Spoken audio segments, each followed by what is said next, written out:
जय श्री कृष्ण। आज की इस वीडियो में आप सभी सुनेंगे माघ मास महात्म के 24वें अध्याय की कथा।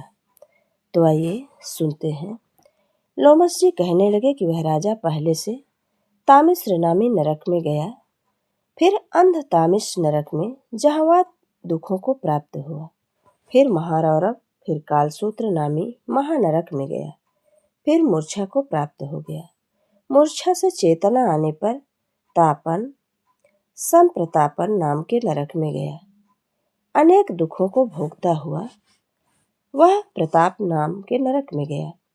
तब काकोल, कुड़पल पूर्व, मृतिका, लोह शंकु, मृजीप आदि नरकों में होता हुआ आसिपत्र वन में पहुंचाया गया। फिर लोह धारक आदि नरकों में गिराया गया। भगवान विष्णु के साथ द्वेष करने से वह 21 युग तक भयंकर नरकों की यातना को भोगता रहा। नरक से निकलकर हिमालय पर्वत पर बड़ा भारी पिशाच हुआ। उस वन में वह भूखा और प्यासा फिरता रहा। उसको मेरु पर्वत पर भी कहीं खाने को ना भोजन मिला और ना ही पीने को पानी मिला। होतव्यता के कारण वह पिशाच घूमता हुआ एक समय प्लुत अस्त्रवण नाम के वन में जा निकला।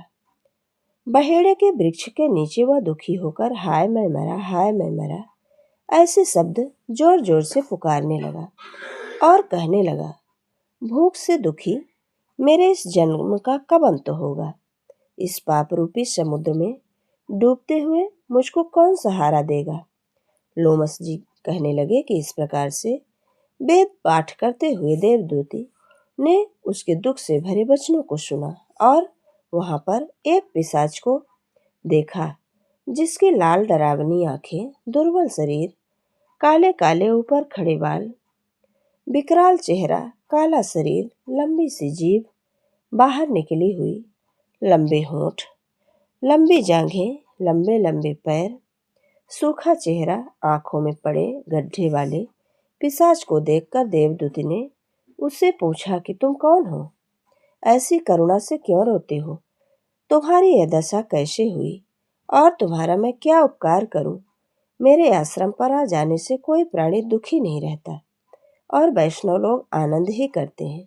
सो हे भद्र, तुम अपने इस दुख का कारण जल्दी कहो, क्योंकि विद्वान मनोरथ पाने के लिए विलंब नहीं किया करते। ऐसे वचन सुनकर प्रेत रोना बंद करके विनीत भाव से कहने लगा कि हे द्विज, किसी बड़े पुण्य में मुझको आपके दर्शन हुए हैं।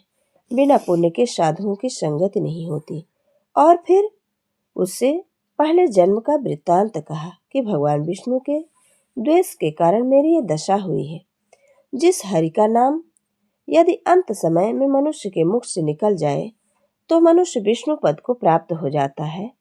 जो सबका पालन करता है उसी से मैंने द्वेष किया।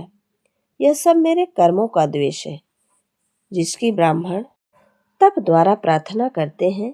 ब्रह्मादि देवता, शनकादिक ऋषि जिनको मुक्ति के लिए पूजते हैं, जो आदि मध्य व अंत में विश्व का विधाता है और सनातन है, जिसका आदि मध्य और अंत नहीं है, उस भगवान के साथ मैंने द्वेष किया।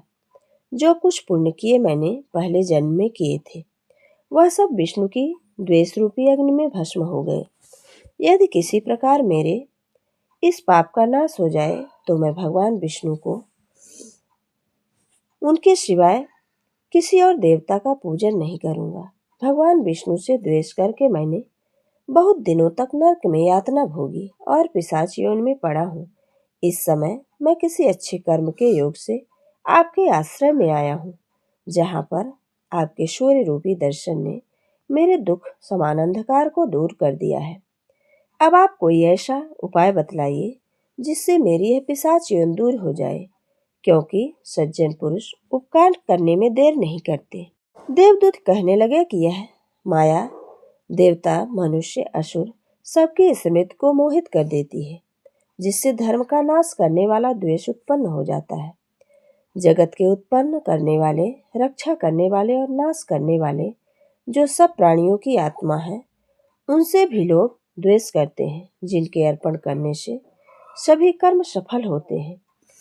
उनकी भक्ति से मुख मोड़ने वाले मूर्ख कौन सी गति को प्राप्त नहीं होते। चारों वर्णों का वेदोक्त हरि का भजन करना ही उत्तम है, अन्यथा कुमार्ग में चलने वाले मनुष्य नरक में गामी होते हैं। इसी कारण वेद विरुद्ध कर्मों को त्यागना चाहिए। अपनी बुद्धि से बचे हुए धर्मों के मार्ग पर चलने से मनुष्य परलोक के पथ का विनाश कर देते हैं। वह वेद, देवता और ब्राह्मणों की निंदा करते हैं। झूठे मन कल्पित शास्त्रों को मानने वाले नरक में जाते हैं। देवाधिदेव विष्णु से विमुख होकर नरक में जाते हैं, जैसे द्रविड़ देश का राजा नरक में गया। इस कारण इसकी निंदा नहीं करनी चाहिए और वेद में न कही गई क्रिया को भी नहीं करना चाहिए। लोमस जी कहने लगे कि ऐसे कहने पर मुन्ने पिशाच को सुमार्ग बतलाया कि माघ मास में तुम प्रयाग में जाकर स्नान करो, उससे तुम्हारी यह पिशाच योनि समाप्त हो जाएगी। माघ मास में प्रयाग में स्नान करने से मनुष्य पहले जन्म के सब पापों से मुक्त हो जाता है। वहां पर स्नान करने से मुक्ति होती है। इससे बढ़कर कोई और प्रायश्चित नहीं है। संसार में यह मोक्ष और स्वर्ग का द्वार खुला हुआ है। गंगा और यमुना का संगम त्रिवेणी संसार में सबसे उत्तम तीर्थ है। पाप रूपी बंधन को काट के यह कुल्हाड़ी है। कहा तो विष्णु, सूर्य, तेज, गंगा यमुना का संगम और कहा यह तुच्छ पाप रूपी तृण की आहुति है। जैसे घने अंधकार को दूर करने वाला शरद का चंद्रमा चमकता है, वैसे ही उसी तरह से संगम में स्नान से मनुष्य पवित्र हो जाता है। मैं तुमसे गंगा यमुना के संगम का वर्णन नहीं करता। इसके लिए जल की एक बूंद के स्पर्श से केरल देश का ब्राह्मण मुक्त हो गया। ऋषिकेश से वचन सुन प्रेत के मन में शांति उत्पन्न हो गई, मानो सब दुखों से छूट गया हो। प्रसन्नता से उसने विनय पूर्वक ऋषि से पूछा। यह थी माघ मास महात्म के 24वें अध्याय की कथा। आगे की कथा आगे के अध्याय में। जय श्री कृष्ण। राधे राधे।